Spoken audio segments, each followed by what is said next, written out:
This edition of Monocle on Saturday was first broadcast on the 25th of October 2025.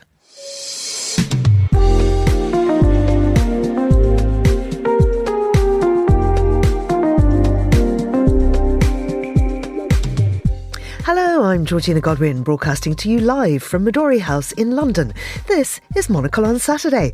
Coming up on today's programme, we'll have a look through the week's news and culture with the Russia analyst and author Charles Hecker. Then Monocle's Helsinki correspondent Petri Burtsoff joins the show live from the city's annual book fair. That's all ahead here on Monocle on Saturday. First though, the news.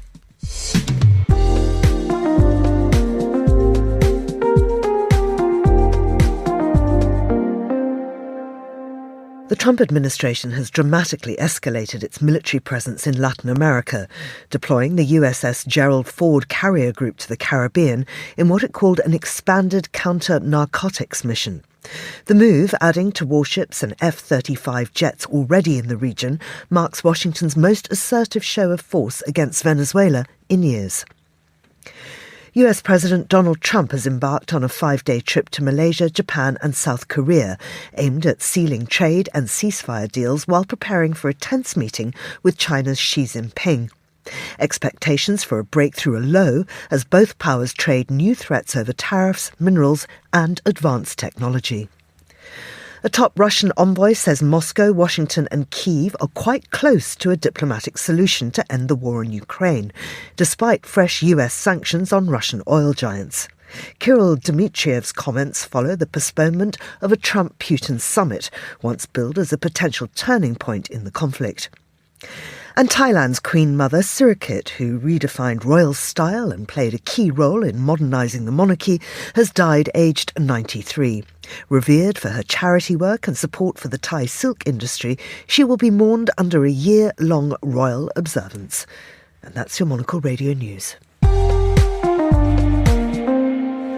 Hello and welcome to Monocle on Saturday. I'm joined in the studio by Charles Hecker, Russia analyst and author of the book Zero Sum about international business in Russia. And Charles, you were just listening to those headlines and you really don't believe what Kirill Dmitriev is saying about there being hope for a ceasefire, do you? Well, I mean, I think we have to start all these comments about Russia and its relationship with the United States with the caveat of that anything can happen, but their trajectory has been going in the exact opposite direction against Dmitriev's optimism.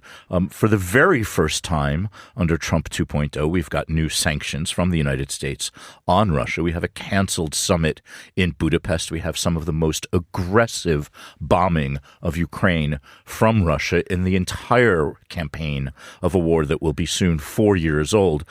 So I just don't quite see how this all adds up to optimism. It's extraordinary. And why make the comment? I mean, because you've seen Putin so angry this week. Well, that's right. So Dmitriev's job, among other things, I mean, he's the head of the Sovereign Wealth Fund in Russia and is also President Putin's envoy for international investment. So to a certain degree, it's his job to be a cheerleader. It's his job to drum up interest. And what he's doing is trying to move the needle militarily by economic means. And so by saying, by constantly sort of tempting the West with opportunities for investment, he thinks that he can move the dial politically. But I just don't see it yet. Yeah, and of course, these sanctions on the two major oil giants, Russian oil giants, is really going to hurt Russia economically and will disturb its ability to pay its soldiers. Well, that's right. And it's triggered two very interesting reactions. And that is that India and China have temporarily, I think India's cut back on oil purchases from Russia, and China has temporarily suspended oil purchases from Russia. And that is perhaps in anticipation of the regime worsening, the sanctions regime worsening. And so if those two countries stop buying Russian oil, a couple of things will happen. Russia will lose one of its primary sources of revenue and funding for the war. And as we've already seen, the price of oil has started to climb. Yeah. Well, Russia, not the only country that can't pay its soldiers. America, too, is in the same position. So Trump, as we know, the government's shut down right now. Trump has been given a donation of $130 million by a private individual, we know not whom, to help pay the troops. So effectively, the American military is being bankrolled by a private individual who's anonymous. Precisely right. And so as we sort of jump into a review of what's going on in the world and in the papers today, we're looking at the New York Times and an article that says Trump to use $130 million donation to help pay troops. This is a most unusual story. And you're right, Georgina, the government is shut down. And that means that it is becoming very, very difficult to process payroll and to cut paychecks, literally, for government employees. And what an anonymous donor, an anonymous billionaire has done is said, well, look, for the time being, I'll pay the soldiers. Not completely. What's interesting is the Times points out that normally the Pentagon budget would be in the region of $600 billion. So here's, $130 million, which essentially amounts to a rounding error, and will only amount to $100 this month for every soldier in the U.S. Army. Now, if somebody came up to one of us and said, here's $100, I'm sure we'd gratefully accept it. But if you were a serving military employee, if you were a uniformed officer in the Army and somebody came up to you and said, hey, here's $100, thanks for your service, I think you might find this a bit off-putting. Moreover, it is likely illegal. And not in the sense that sort of this person is doing anything illegal, but it is illegal in the United States to spend money that is not in the budget. And so since this is coming from outside the government is not legally able to spend it. And then finally, I guess it's the optics of all of this, and that is sort of turning the Pentagon into a charity case, which really doesn't sort of ring very well. It's all extraordinary.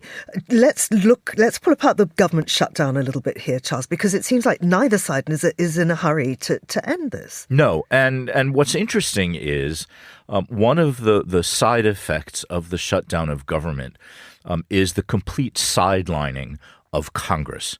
And so while the Democrats and the Republicans, particularly in the House of Representatives, while the two of them fight about keeping the government closed and how and when to reopen it or not, as that debate goes on, Congress makes itself increasingly irrelevant.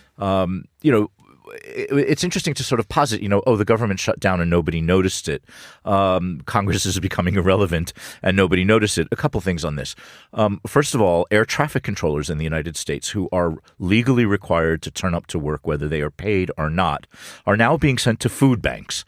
And there are airlines and other charities that are bringing food, canned goods and non-perishable items to airports so that air traffic controllers can come down from their control towers and pick up groceries on their way home. Again, this is sort of turning the U.S. government into the user of charity services, which doesn't look very good. And there is no resolution to any of this in sight. So, sooner or later, Congress will break for Thanksgiving recess, and then Congress will break for Christmas recess.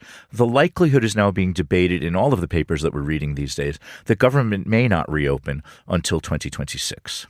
Which is extraordinary, Charles. How can it keep operating? Does this boil down to rule by decree?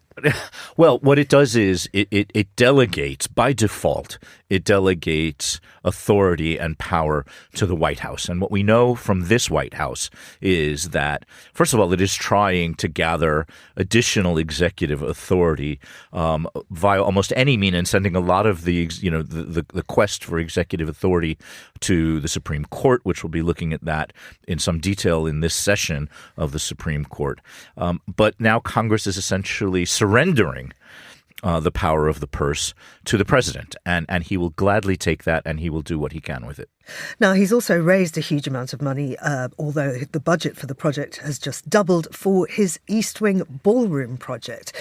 Tell us more about this. That's right. So in one of the greatest metaphors you could ever imagine in the world of politics, not only is President Trump taking a wrecking ball to American political institutions, but he's also taking a physical wrecking ball to the East Wing of the White House, having promised previously that renovations to make way for a 90,000 square foot ballroom wouldn't damage the East Wing. He's going to knock the whole thing down. And so there is a great hole in the ground next to the White House in anticipation of the construction over the next few months and years, maybe, of a place to have parties. It is really, really quite extraordinary. And what's interesting is, when we talk about political metaphors and the destruction of institutions, the White House has banned the use of photography of the construction site. The East Wing is, the Treasury is right next to the White House, and there's a fantastic vantage point from the Treasury of the White House, and you can take these incredible high-resolution pictures of the demolition project. Those have been banned now because apparently the White House is aware of the fact of how this looks and doesn't want anyone to see it. I mean, Charles, there are so many questions about this, not least under whose authority. I mean, there are bodies that regulate this. It's a national monument. How it's going to be paid for, particularly when people are, as you say, going to food banks. Originally, Trump said that the structure would be left standing. It has not been in any way. And who is doing the work? Who's the constructor? We don't know. We don't know who's paying for this. And as you point out, Georgina, this is another part of what appears to be the creeping privatization of government functions, once again relying on private donations. There was a list published of the companies that are supporting this, and they are the usual suspects: the big energy groups, the pharma groups, the tech groups, the sort of people who gave money to support the president's inauguration, and the sorts of legal entities and private individuals who made campaign contributions. The White House is often referred to as the people's house, and that is that it doesn't really belong to a president. It belongs to the American public and is, of course, paid for typically in tax dollars. Trump is not the first president to do renovations or improvements or even demolition at the White House, but he's the first person to have done it without any other sort of oversight from, as you mentioned, the government organizations that look after historical monuments, the government organizations that look after the look and feel of Washington, D.C., by the way. Washingtonians actually are very, very upset about this because walking past the White House in Washington is actually quite pleasant. The White House is a beautiful building. It's in a very beautiful part of town and, kind of reminds you of how grand power can be. But when it's being demolished bit by bit, it sort of tends to demolish that feeling. So it's being demolished to build a ballroom in which Trump, I'm sure, will hold glittering parties, given that we imagine it'll be finished before the end of his term, but it may not be. But talking about glittering parties, coming up on the 10th of November is the Booker Prize. And it's always a fabulous dinner and a great party. But they've more reason to celebrate now because they've just launched a new award for children's fiction. That's right. So we're looking at some content from the BBC this morning that says that the prestigious Booker Prize organizers have launched a new prize for children's fiction, and it will feature a combined panel of child and adult judges. And, first of all, how fantastic is that? How great to be supporting children's literature. And Georgina, doesn't just the minute you read this story immediately triggers flashbacks and memories of books that you read or were read to you as a child. And of course, for me, I don't, it'll be interesting to see what you immediately go to, but how could you not think instantly of Maurice Sendak and his books, known perhaps more for their illustrations than for their text. But also then I guess if we were thinking about slightly more text-heavy books, Madeleine L'Engle and her series of children's books that sparked phenomenal imagination. It's great to know that in 2026, there will be a prize supporting children's fictions. 30,000 copies of the shortlisted and the winning books will be gifted to children. So this isn't just supporting writing and publishing, it's supporting reading. Which is fantastic. Yeah, I immediately thought, by the way, of Richard Scarry. Yes, exactly. Of course. Who else do we go to in children's books? I wonder, No, I suppose would Mark Twain, I mean, we all read sort of Huck Oh, Finn what an intellectual, preposterous child you must have been if you were reading Twain. At 6. Not quite at bedtime. But, you know, a lot of Mark Twain is considered sort of children's literature and is read by at least, you know, sort of young adults and teenagers. By the way, we should say that, you know, as with the Booker Prize and the International Booker Prize, the ones for grown-ups, shortlisted children's authors will each receive £2,500, and the winning author of the children's Booker will get a whopping £50,000. So there's quite a bit of cash behind all of this. Absolutely. Now, a lot of those people from the shortlist of both the Booker Prize and, in fact, the Baillie Gifford Prize for non-fiction were at the Cheltenham Festival last week, as was I, and it was fabulous. Such a great festival, so well run, and I did some amazing sessions, not least with Tim Berners-Lee, the inventor of the World Wide Web. The man who invented the internet. Well, here's the thing, Charles. Here is the very thing. It's not the same thing. The internet is not the World Wide Web. The internet was invented by the American military, and what Tim Berners-Lee did was invent a way to get all those websites talking to each other. That's the World Wide Web, which I thought was absolutely fascinating. And I did not know that before I read his book. I am learning as we speak. Thank you for that. I had absolutely no idea. I thought that the two terms could be used essentially interchangeably. Yeah, not at all. It's so interesting. And he was so interesting in talking about the early days of it. And, you know, one of the points he made was that a lot of it came together because he was working at CERN in Switzerland, and he said that there were sort of 4 corridors that all sort of collided at one point, and that was where the coffee hub was. And he said that was kind of at the heart of everything, because if you wanted to know anything, you'd go to the coffee place and speak to other people. And that was sort of the thinking behind the World Wide Web. It was, how can I bring everybody together? He also said he uses no social media whatsoever. He says it's toxic, it's highly addictive, and you should not do it. So... Oh dear. Lessons for all of us. I mean, it's interesting to know that the people who are involved in making this technology often don't use it themselves, and in many cases actually also ban their children from using it. Absolutely, absolutely. But listen, from Cheltenham Book Fair to Helsinki Book Fair, because the city's annual book fair is taking place this weekend with nearly 100,000 visitors. It's the most attended literary event in the Nordics. It features more than 1,000 authors, artists, scholars and political figures. And joining me from the book fair is our correspondent in the region, Petri Burtsoff. Good morning to you, Petri.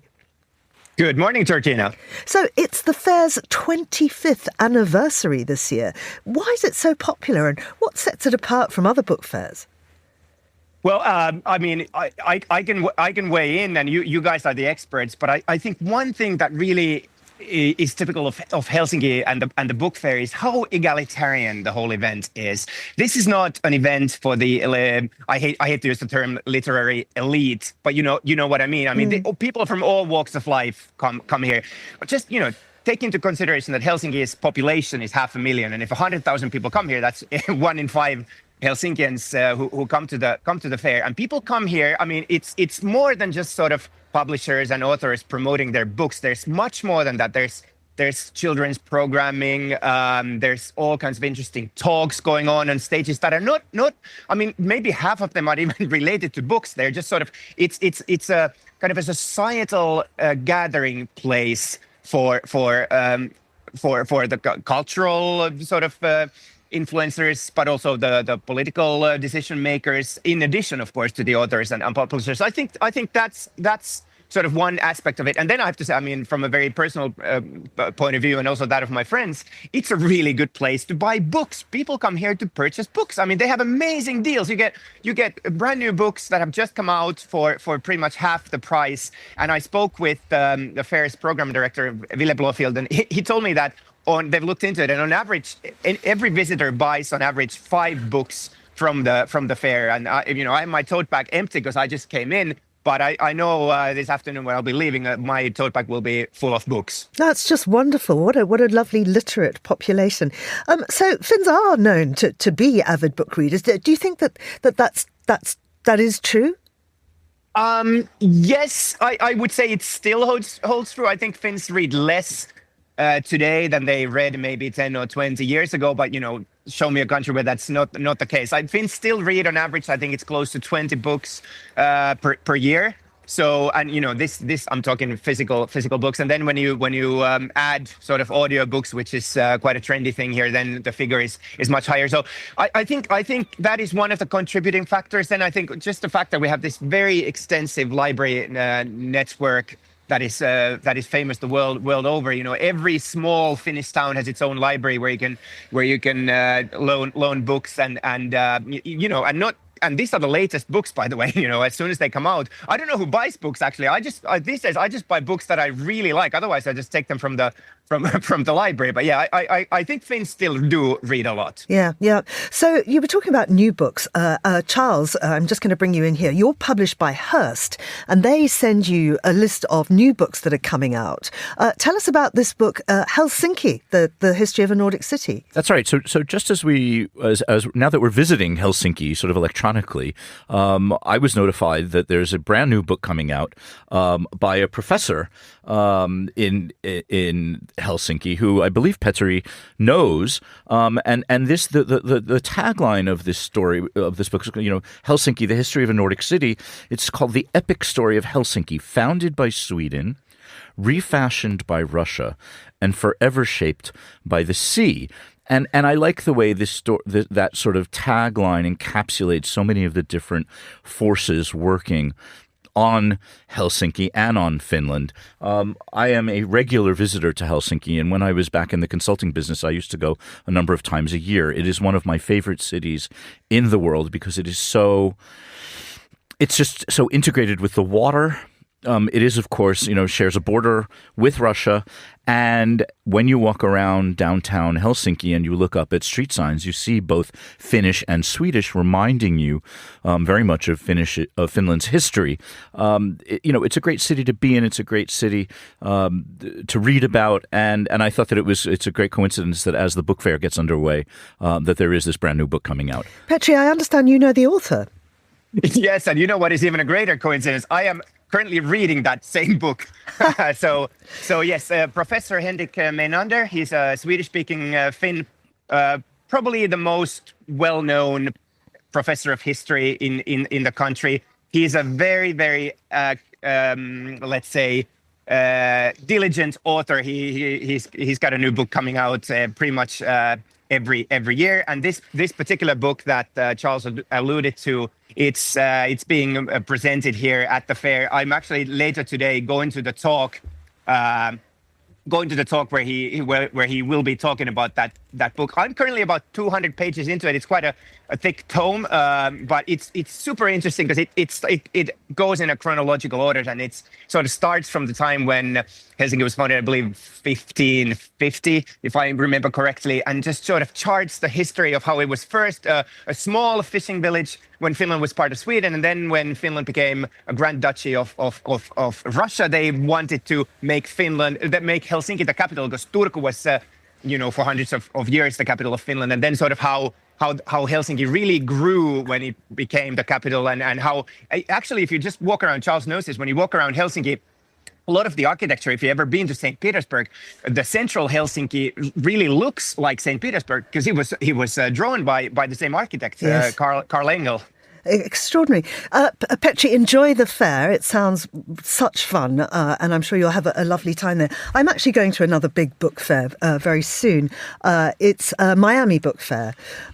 So 8 days every November, hundreds of authors and thousands of readers converge on downtown Miami for what is the America's premier literary festival. So I'm thrilled. It's the first time I'm going, and I'm going off the back of a return visit to Charleston Literary Festival in South Carolina. So I think that's going to be a lot of fun. Of course, Florida and Miami are big in your past, Charles. Well, that's right. So I used to be a reporter for the Miami Herald, and I lived in South Florida for, I think it was something like 8 years. Worked at the Herald for 5 years, did a bunch of book events for Zero Sum in Miami. Miami is a great reading city. It's fantastic that you're going to the book fair during wintertime because you'll be escaping grey London for very sort of florid, tropical and turquoise Miami. Miami has an absolutely legendary bookstore, actually two of them, one on South Beach, one in Coral Gables, called Books and Books. Congratulations. I couldn't be happier for you. I think it's just a fantastic destination as a city. It's a great reading city. And I'll be surprised if you come back. I have to come back. So many events planned. Diary packed for at least the next year. I'm feeling slightly exhausted thinking about it. The problem with all this travel is, of course, home cooking. You don't really get to do it enough or enjoy it enough. We're seeing a thing here in the FT talking about the rise of the eat-at-home economy. That's right. So there is a great long read in the FT where the headline says exactly that, the rise of the eat-at-home economy. And what it's talking about basically is the decline of the restaurant economy. And this is a study that looks at trends both in the U.S. and in the U.K. And there's some really, really startling statistics here. The first thing to know is that among G7 countries, UK households are curbing their spending and tightening their belts more than anywhere else in any other country. And this is true since 2020. And so as British consumers spend less, one of the things that they cut back on is restaurants. This is accompanied by a couple of other things, and that is the absolute proliferation of delivery service. And anybody who's tried to cross the street in London is aware of sort of the kamikaze cyclists delivering hot meals to stay-at-home eaters, number one. And number two is the increasing popularity of cookery shows, cookery books, and cooking apps like the New York Times cooking app, which is teaching people how to cook at home. So those are the things that are going on. The other thing is that eating in restaurants, as anybody has noticed, is becoming much, much more expensive. Restaurants in the UK are paying a higher minimum wage. They are making increasing contributions to social funds for every person that they employ, and prices are going up. And the restaurant business is a notoriously narrow margin business. And so restaurants are having difficulty. What we're seeing are closing of fast food branches and a real sort of struggling in what's called fast casual, which is a sort of fast food restaurant that you kind of sit in and don't really do takeaway from. So, I'm not a huge fan of delivery services. Most of the stuff that I deliver comes lukewarm and smashed into a million pieces. But I will confess to being one of these people who is cooking a lot more at home these days. Smashed to pieces. I think you can fashion a segue from that into the last story we want to talk about, Charles. Yes, that's right. So smash and grab, perhaps, into the Louvre. Exactly right. And so, carry on, Georgina. You tell us about this German firm which has launched an ad campaign after their lift was used for that heist. That's right. It's time to pay a brief tribute to the German sense of humor, which is alive and well. And who says that sort of irony is dead? Anybody who's reading the papers or listening to the radio or watching TV or tuning into Monocle understands that there has been an absolutely spectacular theft of jewelry from the Louvre Museum. And the thieves used a particular tool to get in and out of the museum. And it was one of these sort of electric ladders that sort of telescopes up and down and got them up to a window on the first floor of the world's most visited museum. They were able to do this without anybody noticing. And so the German company that makes this these ladders, these retractable ladders, they sort of look like the sorts of things that you would see coming off the top of a fire truck. They sort of reach up to hard to reach places, but they're also sort of like moving escalators in a way, and that is that you can sort of stand on them and they lift you up as you go. This heist at the Louvre was carried out in 10 minutes. And so what Bacher, the manufacturer of this ladder, has done is they've made a commercial, an advert, saying that they're quick and they're quiet. This ad has, of course, gone viral. They're getting millions of likes. I imagine that they may be selling millions of ladders. They got a bit of blowback and a bit of pushback on the ad, but by and large, it's been a huge social media hit.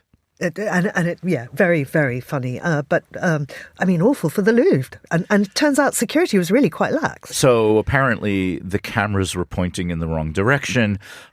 Security was a little bit slow in its response.